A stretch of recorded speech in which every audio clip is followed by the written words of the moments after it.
अस्सलाम वालेकुम, welcome back my YouTube channel. I hope आप सब लोग बिल्कुल ठीक ठाक होंगे। आज मैं आप लोगों के लिए आज की इस वीडियो में मैं बहुत ही सिंपल इंग्रेडिएंट के साथ फार्मूला लेके आई हूँ जो कि यकीन माने आपकी स्किन टोन में वाइटनिंग इफेक्ट आएगा और आपको बहुत ही ज़्यादा इसके बेनिफिशियल्स होंगे। इस फार्मूले से आपकी स्किन बहुत ज़्यादा क्लियर हो जाएगी, जैसे कि ग्लास स्किन होती है, कोई एक्नी पिंपल्स के निशान नहीं रहेंगे, कोई आपकी स्किन पे डलनेस नहीं रहेगी और बहुत ही ज़्यादा ये उभर के आएगी और चमक के उठेगी। सब आपसे पूछेंगे ऐसा आप जी आपने क्या लगाया है कि इतनी ज़बरदस्त स्किन हो गई। तो चलिए देर किए बिना हम स्टार्ट करते हैं। और आज जो चीज़ों का मैंने इंतखाब किया है वो बहुत ही ज़्यादा सिंपल है और हमारे घर में लाजमी अवेलेबल होती हैं और बहुत ही सस्ती हैं।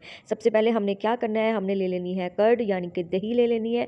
दही हमारी स्किन को बहुत ही ज़्यादा वाइट और ब्राइट करने में अहम किरदार अदा करती है। दही एक ब्यूटी इंग्रेडिएंट है, एक ब्यूटी एजेंट है, बहुत ही ज़बरदस्त है और ये हमें गर्मियों में तो बहुत ही ज़्यादा अच्छी स्किन देता है, बहुत अच्छी और खूबसूरत वाइट और ब्राइट स्किन प्रोवाइड करता है। इसके बाद हमने क्या करना है, अगर हमारी स्किन पे एक्नी है या एक्नी के दाग धब्बे हैं तो हमने 2 चुटकी के करीब इसमें ऐड कर देना है नीम पाउडर। नीम पाउडर अगर आपके पास नहीं है तो नीम का ऑयल भी आप ऐड कर सकते हैं। इससे आपकी स्किन पे जितने भी एक्नी पिंपल्स कुछ भी है, ब्लैक हेड वाइट हेड होंगे वो रिमूव हो जाएंगे। इसके बाद हमने क्या करना है, हमने ले लेना है राइस फ्लावर। राइस फ्लावर हमने इसमें ऐड कर देना है और इसको अच्छी तरह से हमने इसको मिक्स कर लेना है। मिक्स करने के बाद हमने इसका अच्छा सा इसका स्मूथ सा पेस्ट और मास्क तैयार कर लेना है और इसको थोड़ी देर के लिए रेफ्रिजरेटर में हमने ठंडा होने के लिए रख देना है। ठंडा होने के बाद हमने क्या करना है, ये अपने फेस पे अप्लाई कर लेना है और इसको 10 मिनट के लिए फेस पे अप्लाई किए रखना है। इसके बाद आपने गीले हाथों से हल्का हल्का मसाज करना है। इससे आपकी स्किन पे जितनी